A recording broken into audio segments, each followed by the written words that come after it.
lebih kurang 8 tahun menunggu, film Lord of the Ring mendapat prequelnya. Ya, para penggemar fanatik Lord of the Ring boleh bersuka cita.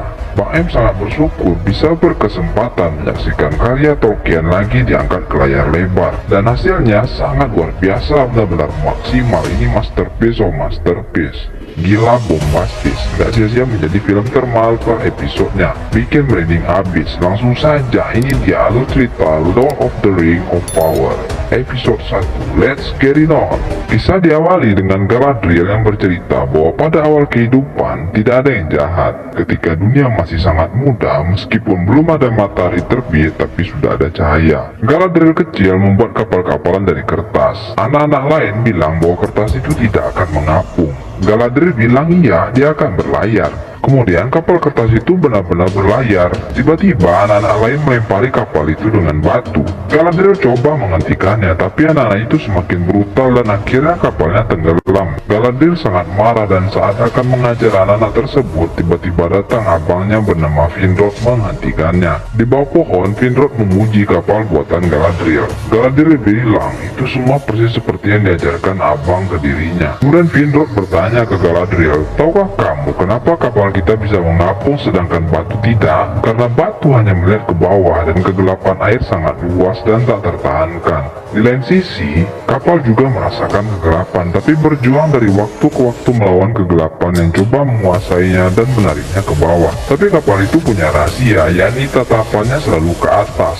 tetap pada cahaya yang membimbingnya dan membisikkan hal-hal yang lebih agung daripada yang pernah diketahui kegelapan. Galadriel bertanya, tapi terkadang cahaya sama terangnya dengan pantulan sinarnya di air. Sulit untuk mengatakan arah mana yang ke atas dan arah mana yang menuju ke bawah. Bagaimana cara untuk mengetahui cahaya yang tepat untuk diikuti? Kemudian Finrod membisikkan jawabannya ke Galadriel. Apa yang dibisikkannya? Jawabannya ada di akhir video. Lanjut, Galadriel menanggapi jawaban kakaknya dengan bilang, kok simpel banget bang? Finrod bilang ya, seringkali kebenaran itu terletak pada sesuatu yang sederhana, dan Galadriel yang harus menentukannya, karena Finrod tidak akan selalu berada di sisinya. Mendengar itu, Galadriel punya perasaan tidak enak. Lanjut, Finrod mengajak Galadriel pulang. Kemudian Galadriel bernarasi lagi bahwa kaum elf tidak mengenal kata mati, karena mereka hidup abadi dan kegembiraan mereka tidak ada akhirnya. Dan kami pikir cahaya para elf tidak akan pernah padam. Jadi ketika musuh besar Morgoth menghancurkan cahaya bangsa elf, yakni pohon cahaya, destroyed the very light of our para elf pun bersumpah untuk melawan. Legion elf pun dikirim untuk berperang. Para elf meninggalkan rumah mereka Valinor menuju ke alam jauh yang penuh dengan bahaya tak berujung dan makhluk aneh yang tak terhitung jumlahnya.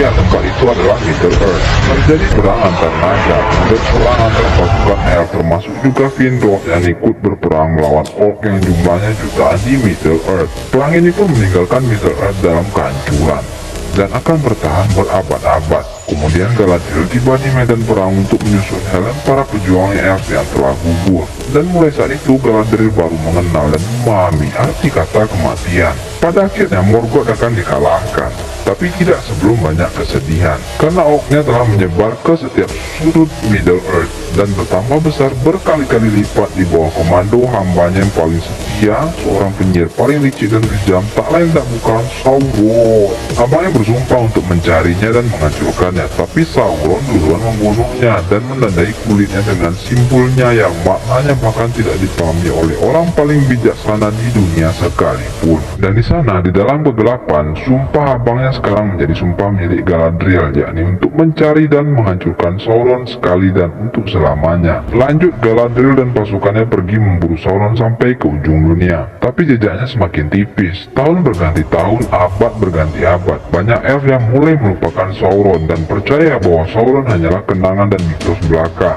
dan merasa ancaman itu benar-benar telah berakhir.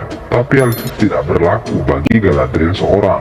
Di Forest Way, Northernmost Ways, Galadriel dan prajurit elfnya memanjat dindingnya.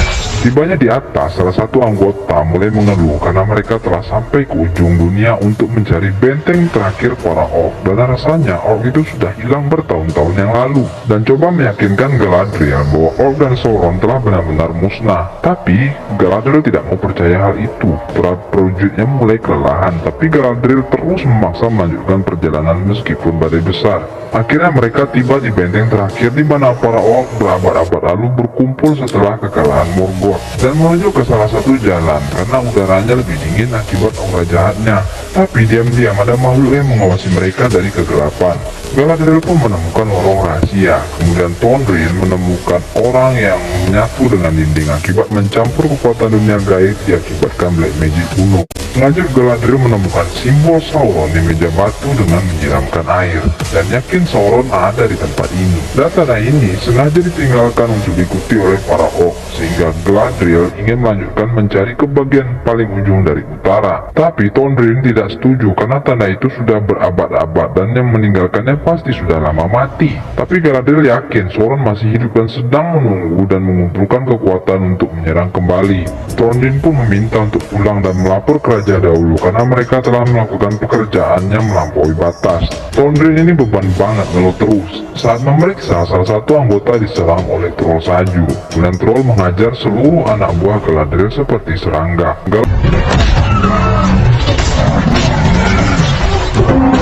Galadriel pun langsung turun tangan dalam waktu singkat berhasil menghabisi troll tersebut. Ternyata troll salju terlalu easy buat Galadriel. Setelah mengalahkan troll salju, Galadriel berniat untuk melanjutkan lagi. Melihat itu, seluruh anak buahnya menyerah dan meletakkan senjata dan tidak mau mengikuti Galadriel lagi dan minta pulang. Dasar tim beban. Ke Rhovanion, the Wilderland is of Anduin, orang penjelajah melewati sebuah padang rumput. Tiba-tiba mereka sangat ketakutan karena mendengar itu adalah wilayah Harfoot, dan menurut mereka Harfoot adalah makhluk yang paling mengerikan dan berbahaya. Setelah penjelajah itu pergi, para Harfoot pun keluar. Ternyata mereka adalah manusia berkaki besar, bertubuh kerdil, ramah, tapi sangat menutup diri dari dunia luar dan mirip hobbit. Dan mereka menutupi kampung mereka dari dunia luar dengan berkamuflase. Di sana ada Sedok, sang pembaca pertanda dengan buku besarnya. Kemudian ada Marigold, ibu dari Nori. Lanjut ada Poppy dan Nori membawa anak-anak di kampungnya pergi ke ladang untuk memetik buah blueberry.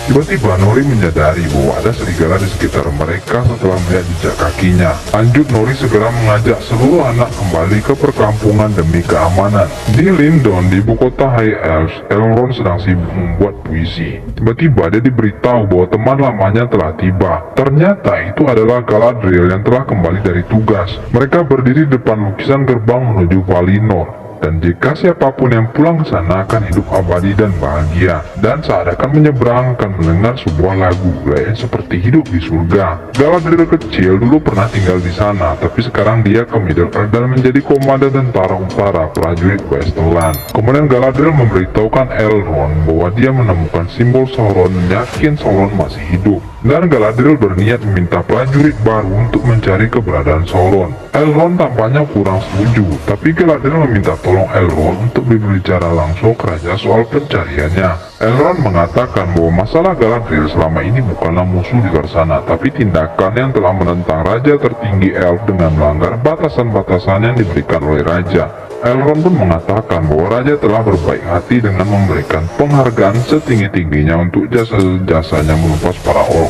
alih-alih membahas pelanggaran-pelanggaran yang dilakukan Galadriel. Dan Elrond berjanji akan mempertemukan Galadriel dengan raja. Kembali ke kampung Harfoot, terlihat kampung yang begitu tentram dan bahagia penuh keceriaan. Nori dimarahi ibunya karena pergi ke pertanian diam-diam sambil mengajak anak-anak karena tempat itu sangat berbahaya. Kemudian Nori alias Eleanor Brandyfoot mengungkapkan keinginannya untuk menjelajah dunia.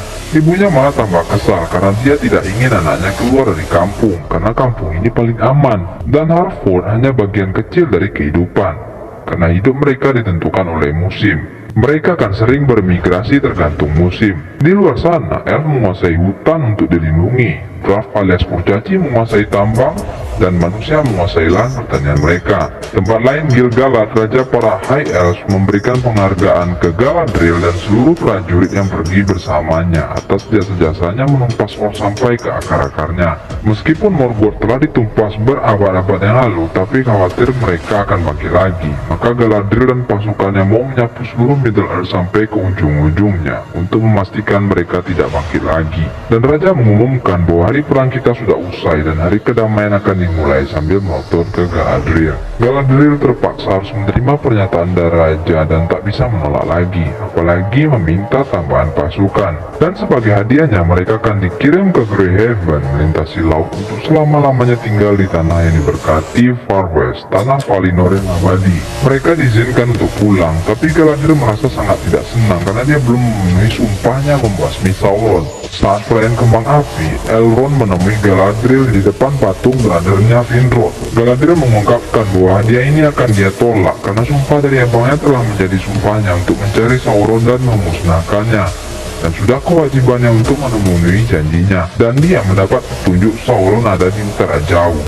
Elrond mengatakan dia sudah menunjukkan simbol Sauron tersebut ke raja, dan raja beranggapan bahwa kejahatan sudah musnah berabad-abad yang lalu. Tapi Galadriel membantahnya karena di hatinya masih merasakan kejahatan itu masih ada dan merasa tidak tenang.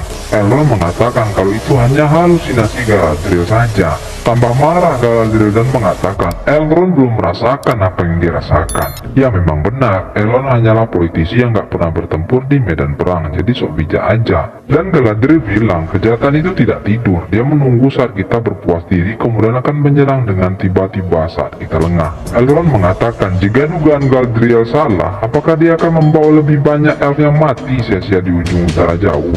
Mau berapa lagi korban dari pihak elf yang akan dibuat oleh Galadriel dalam mencari Sauron? Lanjut memujuk Galadriel agar dia mau kembali ke Far West, agar lukanya bisa disembuhkan dan dapat ketenangan hati di sana. Tapi menurut Galadriel dia nggak akan ngaruh meskipun dia ada di sana. Dan jika memang benar rumor tentang kemunculan Sauron, maka Elrond berjanji akan menumpasnya dengan semua kemampuannya. Di Southland of Men, dua tentara elf yakni Arondir dan Medan pergi ke Bar Waldreg di kampung para manusia. Saat tiba di sana, semua orang berhenti mengobrol. Ternyata para manusia tidak senang dengan adanya para prajurit elf. Kemudian ada anak begajul yang bilang bahwa sudah berabad-abad perang berakhir, tapi elf masih saja di sana. Mereka sudah bosan berada di sana. Mereka seperti dijajah dan berharap suatu saat manusia memiliki raja mereka sendiri. Tapi Arondir itu bersikap sabar aja. Di luar dia bertemu dengan wanita cantik bernama Bronwyn memberinya biji Alifthirin. Lanjut Arondir pergi dari sana bersama Megdor. Megdor alias Medan mengatakan bahwa kisah cinta antara elf dan manusia biasanya tidak pernah berhasil dan menjadi tragedi alias kematian. Ya karena umur manusia sangat pendek, sedangkan elf bisa beribu-ribu tahun. Kemudian mendadak mereka mendapat pengumuman dari raja bahwa perang sudah berakhir dan dia membubarkan semua pos penjaga menara yang ada. Teman lainnya yang mendengar itu merasa senang, tapi Arondir sangat sedih. Kemudian Watchwarden tiba menemui Arondir. Arondir mengaku sudah 79 tahun dia bertugas di sana, dan sepertinya dia sudah betah di sana. Revion mengatakan bahwa dulu ini hanyalah batuan, dan sudah banyak berubah, kecuali manusia yang dulu berpihak pada Morgoth. Kemudian Revion mengatakan dulu Arondir petani, tapi sekarang saat pulang dia akan membawa banyak, yakni kehormatan, gelar, dan hidup yang baru. Dan ingat ini, bahwa Arondir menjaga manusia di Tir Harad bukan karena kesalahan nenek moyang mereka dahulu, tapi karena jati diri mereka masih sama, manusia sang penyembah Morgoth, dan bersyukurlah tidak harus melihat manusia lagi. Artinya sebenci itu Revion terhadap manusia yang mendukung Morgoth. Kemudian Arondir menemui ibu-ibu cantik. Dia ingin mengucapkan selamat tinggal ke Bronwyn. Bronwyn berusaha menahan air mata perpisahannya. Tiba-tiba anaknya memberitahu bahwa ada yang mencarinya. Ternyata kakek ingin mengobati sapinya. Menurut Bronwyn, sapi itu salah makan rumput alias rumput sintetis, maksudnya rumput di horden.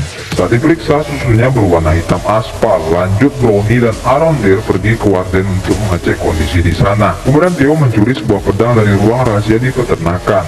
Ternyata itu pedang patah berlogo Sauron, dan terdengar suara seram dari pedang tersebut. Di tempat lain, kapal yang membawa elf kembali ke Far West tengah berlayar di lautan, dan di sana juga ada Galadriel.